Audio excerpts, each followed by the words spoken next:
Be very careful, because you are going to be remembered.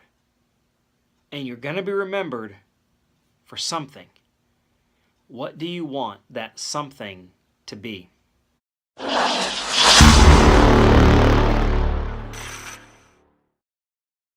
Today we looked at Numbers chapter 20. And in verse 1 we read that Miriam dies.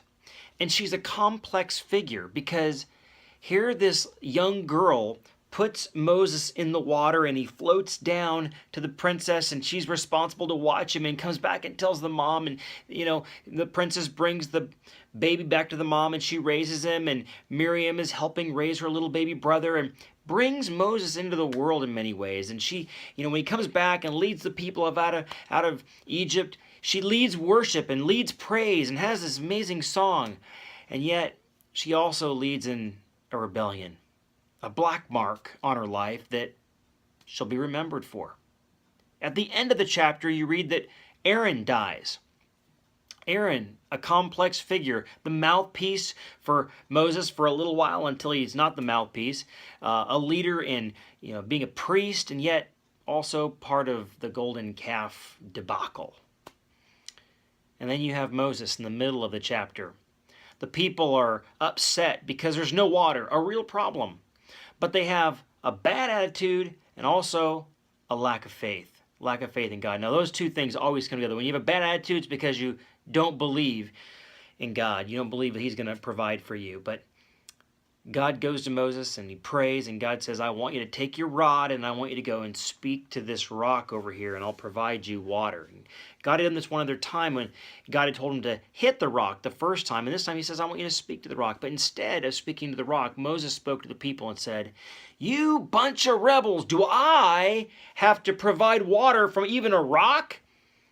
Now hold on a second. God told you to speak to the rock, not the people. And also, are you really providing this water, or is God? And then he struck the rock 2 times and water gushed out of the rock. Wasn't what God wanted, but God used him. God uses imperfect people, and I thank God every day for that. But then God spoke to Moses and said, you struck the rock. You made the people think I'm this angry God, like a pagan God, and I'm not. Because you did that, you're not going into the promised land. You won't lead the people. In all 3 cases, you have a black mark on their testimony. Otherwise, amazing, incredible people with this one mark against them.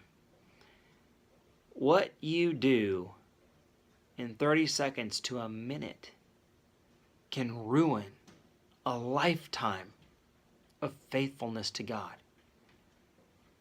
Think about that. Your testimony could be completely destroyed. This gives us a reason every morning to wake up and say, God, keep me from sin.